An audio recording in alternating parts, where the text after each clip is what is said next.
اگر اس مقام پر پہنچا کہ وہ احد ہے تو یہ توحید نہیں ہے. توحید یہ ہے کہ وہ اس کے ایک ہونے کو بواسطہ رسالت تسلیم کرے.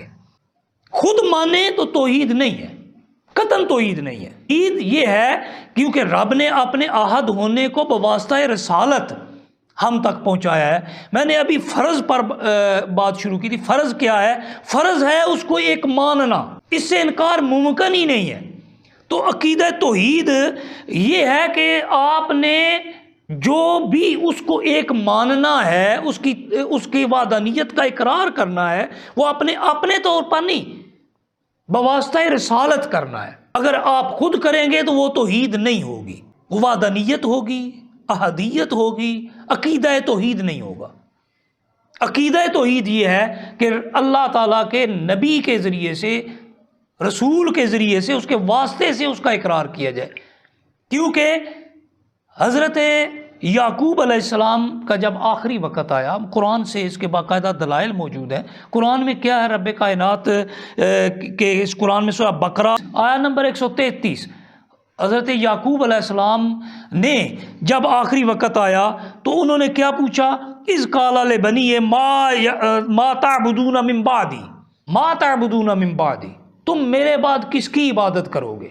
کیا انہیں پتہ نہیں تھا؟ کیا انہوں نے ان تک پیغام نہیں پہنچایا تھا؟ پہنچا دیا تھا، اور الحمدللہ وہ توحید کے قائل بھی تھے. لیکن انہوں نے کیا پوچھا؟ وہ کہا میرے بعد عبادت کس کی کرو گے؟ آگے سے جواب یہ ہو سکتا تھا نا کہ اللہ کی، ایک اللہ کی عبادت کریں گے.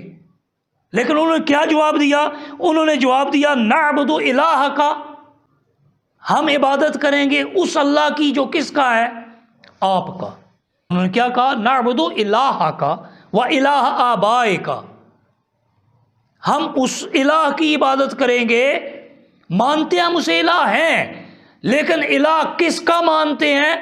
آپ کا، کیونکہ آپ کے ذریعے سے ہمیں پتہ چلا ہے کہ وہ الہ ہے.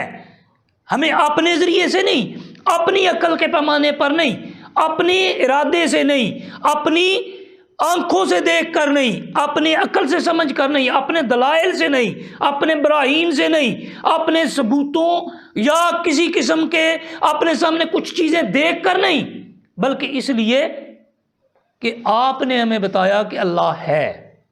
الہ کا و الہ آبائے کا، ابراہیم و اسماعیل و اسحاق کا، اور آخر میں بتا بھی الہن واحدہ، ہم اس اللہ کی عبادت کریں جو آپ کا ہے، آپ کے والد ابراہیم علیہ السلام کا ہے، اسحاق علیہ السلام کا ہے، اسماعیل علیہ السلام کا ہے. اور وہ اللہ کون سا ہے؟ اللہ کیا ہے؟ واحد ہے. وہ اللہ ہے واحد، لیکن آپ کے ذریعے سے وَنَحْنُ لَهُ مُسْلِمُونَ، اور ہم اسی کو تسلیم کرنے والے ہیں. پھر دوسری دلیل ہم اگر سیرت مصطفیٰ سے دیکھیں تو کوہ صفا پر چڑھ کر حضور تاجدار کائنات فخر موجودات نے اپنے ان اہل قریش کو کیا سوال کیا تھا؟ ذرا غور کریں اس پر. وہ کیا تھا؟ وہ سوال یہ نہیں تھا، وہ آپ نے ڈائریکٹ یہ نہیں کہا تھا کہ قولوا لا الہ الا اللہ، یہ کہا تھا؟ نہیں کہا تھا. آپ نے کیا کہا تھا؟ آپ نے پوچھا تھا، ایک سوال کیا تھا کہ اگر میں تمہیں کہوں کہ اس پہاڑ کی دوسری طرف سے ایک لشکر تم پر حملہ آور ہونے والا ہے تو کیا تم مان جاؤ گے؟ انہوں نے کہا مان جائیں گے. انہوں نے کہا کیسے مان جاؤ گے؟ اگر میں نے غلط ہی کہا ہو تو؟ انہوں نے کیا جواب دیا تھا کہ ہم نے آپ کو صادق پایا، سچا پایا، جھوٹ آپ کی زبان پر جاری نہیں ہوتا. تو مطلب دوسرا پوائنٹ، پہلا یہ ہے کہ بواسطہ رسالت توحید کا اقرار کرنا ہے، بواسطہ رسالت اس کی وحدانیت کا اقرار کرنا توحید کہلاتا ہے. دوسرا یہ ہے کہ جس واسطے کے ذریعے سے وحدانیت کا اقرار کر رہے ہو، اس واسطے کی صداقت کا بھی اقرار کرنا ہے. پہلے صداقت کا اقرار کرنا ہے، پہلے دل سے ماننا ہے کہ وہ سچا ہے، وہ جو بھی کہتا ہے وہ سچا ہے، اس کی زبان سے جو بھی نکلے وہ سچی بات کہتا ہے. پہلا کل کے ذریعے سے بتایا کیا کہ تم نے ماننا ہے، رب کو ایک ماننا ہے، اس کی وحدانیت کا اقرار کرنا ہے، تو وہ واسطہ رسالت کرنا ہے۔ آپ اس واسطے کے بغیر کچھ بھی نہیں ہو، لیکن وہ واسطہ خدا نہیں ہے۔